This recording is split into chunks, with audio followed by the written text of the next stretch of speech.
நண்பர்களை நீங்கள் பார்த்து கொண்டு இருப்பது உங்கள் கௌசிக ரிவ்யூ. சரி வாங்க வீடியோக்குள்ள போய் என்னென்ன நடக்க போகுது அப்படின்ற இன்ட்ரெஸ்டிங்கான விஷயத்தை தான் நீங்க அந்த வீடியோல பார்த்து தெரிஞ்சுக்க போறீங்க. அதுக்கு முன்னாடி உங்களுக்கு இன்னொரு இன்ட்ரெஸ்டிங்கான விஷயத்தை பத்தி தாங்க நாம இந்த வீடியோல பார்க்க வந்துள்ளோம். அப்படி என்னடா இன்ட்ரெஸ்டிங்கான விஷயத்தை பத்தி பார்க்க போறோம் அப்படின்னு சொல்லிட்டு பார்த்தா நம்ம விஜய் இருக்காருல, அவர் இருந்து ஒரு பக்கம் ஐயோ என்னடா வெண்பா எங்க போனான்னு சொல்லிட்டு தெரியல, வெண்பா எப்படியானா கண்டுபிடிச்சு தரணும் அப்படின்னு சொல்லிட்டு பரபரப்பா வெளியே கிளம்பிட்டு இருக்காரு. அந்த சமயத்துல திடீர்னு மயக்கம் போட்டு விழுறாங்க நம்ம மல்லி.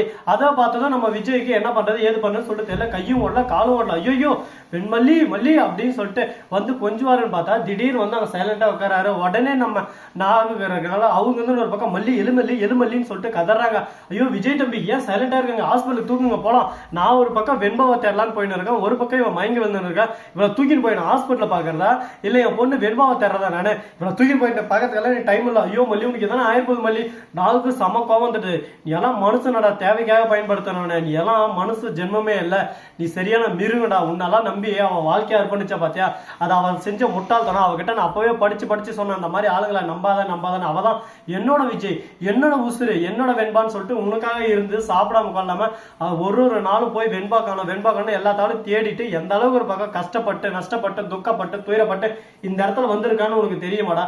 எந்த ஒரு விஷயமே தெரியாம சாதாரணமா சொல்றீங்களே தம்பி, இனிமே உங்களுக்கும் மல்லிக்கு எந்த சம்மதம், நம்ம மல்லி எப்படி அந்த வீட்டை விட்டு கூட்டு போறேன் அப்படின்னு சொல்லிட்டு போக. ஐயோ நான் சொல்ல வரதே புரிஞ்சுக்க மாட்டேறீங்களே, என் பொண்ணு எந்த இடத்துல தவிச்சுன்னு இருக்கான்னு சொல்லிட்டு தெரியல, நீங்க இருக்கீங்களா நீங்க ஹாஸ்பிட்டல் கூட்டு போலாம்ல அப்படின்னு சொல்லிட்டு ஒரு பக்கம் சொல்ல, எனக்கு தான் கார் ஓட்ட தெரியும் புல்லட் ஓட்ட தெரியும், என்ன தம்பி பேசிட்டு இருக்கீங்க முட்டாள்தனமா அப்படின்னு சொல்லிட்டு நம்ம நாகு திட்டுறாங்க. உடனே நம்ம விஜய் இருக்காருல, அவரு வந்து ஹாஸ்பிட்டல் அட்மிட் பண்ணிட்டு டாக்டர் எந்த பிரச்சனை இல்லை ரெக்கவர் தாங்க, இன்னும் 2 days கூட பெட் ரெஸ்ட் எடுக்கட்டும் அப்படின்னு சொல்ல. ஐயோ விஜய் உங்களுக்கு சொல்ல போற விஷயம் கொஞ்சம் ஷாக்கிங்கா தான் இருக்கும்.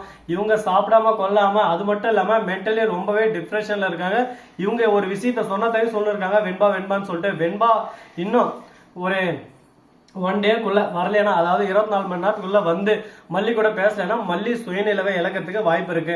அவங்களோட குரல் அவங்களோட வாய்ஸ் கேட்டா மட்டும்தான் மல்லி திரும்ப எழுந்திருப்பாங்க, இல்லைன்னா அவங்க ரொம்பவே ஆழ்ந்த உறக்கத்துக்கு போயிட்டாங்க. அதுக்கப்புறம் அவங்களை யாராலையும் காப்பாற்ற முடியாது, கோமா ஸ்டேஜுக்கும் போயிடுவாங்க. அதுக்கப்புறம் மல்லியை நீங்க நேர்ல பார்க்கவே முடியாது அப்படின்னு சொல்ல என்ன டாக்டர் சொல்றீங்க. ஆமா இதெல்லாம் ரொம்பவே ஒரு பக்கம் டிப்ரெஷன் இருக்கும். தான் உயிருக்கு உயிரா இருக்க நினைச்சுன்னு இருக்கவங்க திடீர்னு நம்மளை விட்டு போனா அந்த சமயத்துல ஒருத்தருக்கு இந்த மாதிரி நடந்துடும். இது ரேர் தான். அதுல வந்து மல்லி வந்துட்டு இருக்காங்க. இது என்ன பண்ணணும் ஏது பண்ணணுன்ற விஷயத்த நான் இது உங்ககிட்ட தெளிவா சொல்லிட்டேன்.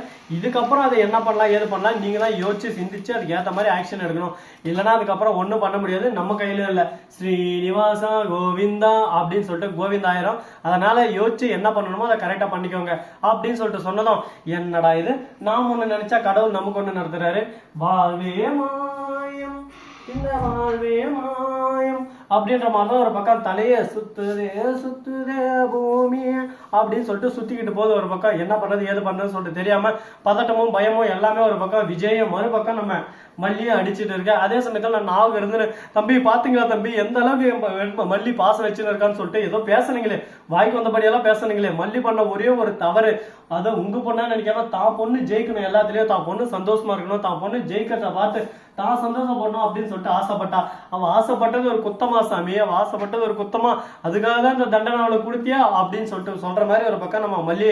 அதாவது இவங்க கேட்கறதா உடனே பார்க்கணுமே, விஜய் எதுவுமே பேச முடியாம நான் பண்ணது தப்பு தான் என்ன மன்னிச்சிருங்க, அதுக்காக இந்த மாதிரி ஒவ்வொரு வார்த்தையை சொல்லி என்ன சுட்டு எரிக்காதீங்க அப்படின்னு சொல்லிட்டு விஜய் சொல்ல. உடனே என்ன விஜய் நீங்க என்ன வேணாலும் பேசுவா, எல்லாத்தையும் நான் கேட்கணும், நாங்க எதனா ஒண்ணு சொன்ன மட்டும் உனக்கு கசக்குதா அப்படின்னு சொல்லிட்டு நம்ம நாவு கேட்டு அந்த இடத்துல இருந்து இனிமே உங்ககிட்ட பேசி எந்த ஒரு பிரயோஜனம் இல்லை, இனிமே உங்ககிட்ட பேசவும் போறதில்லை, நான் மன்னிச்சிருங்க, நான் இத்தனை நாள் உங்களை டிஸ்டர்ப் பண்ணியிருந்தாலே நான் மன்னிச்சிருங்க அப்படின்னு சொல்லிட்டு மன்னிப்பு கேட்க ஆரம்பிக்கிறாங்க நாகு. அதே சமயத்துல மல்லி எப்படி காப்பாற்றணும்னு எனக்கு தெரியும் அப்படின்னு சொல்லிட்டு போயிடுறாங்க.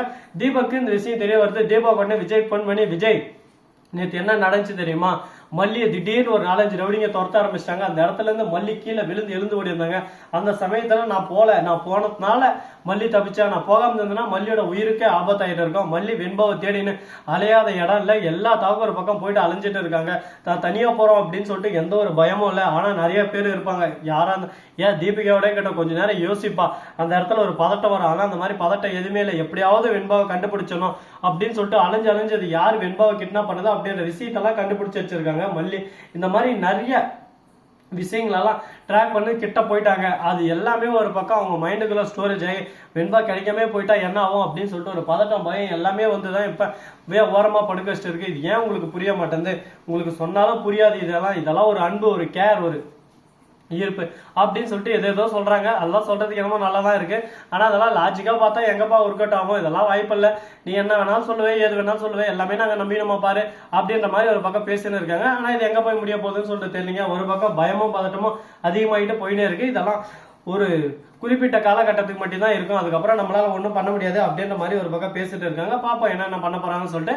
சரி, இந்த மாதிரி எல்லாம் ஒரு பக்கம் போயிட்டு இருந்தாலும் அதே சமயத்துல மறுபக்கம் என்ன நடக்குது அப்படின்னு சொல்லிட்டு பாத்தீங்கன்னா, நம்ம விஜய் இருக்கால, அவரு வந்து சிறப்பான ஒரு ஆப்பு வச்சுட்டாரு. வச்சாம்பாரு ஆப்பு அப்படின்ற மாதிரிதான் ஒரு பக்கம் வச்சார் பாரு ஆப்பு. இதுக்கு மேல இந்த ஆப்புல இருந்து எழவே முடியாது அப்படின்ற மாதிரி தாங்க ஒரு ஆப்பு வச்சு விட்டாங்க.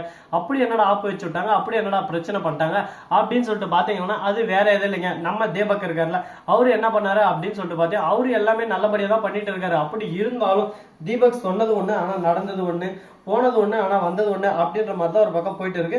இதெல்லாம் எந்த அளவுக்கு ஒரு பக்கம் லாஜிக்கா உண்மையா இருக்கும் அப்படின்னு சொல்லிட்டு சொல்ல முடியாது.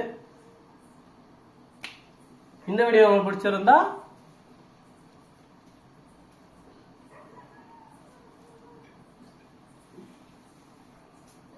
லைக் பண்ணுங்க, கமெண்ட் பண்ணுங்க, ஷேர் பண்ணுங்க, டிங் டிங் பெல்ல தட்டி விட்டு போங்க. அப்பதான் நாம் போற அடுத்த வீடியோ உங்களுக்கு உடனுக்குடன் நோட்டிபிகேஷன்ல வந்து கொண்டே இருக்கும். மிக்க நன்றி. தேங்க்ஸ் ஃபார் வாட்சிங். Tata, see you. நன்றி, வணக்கம், வந்தனம், வருக தருக.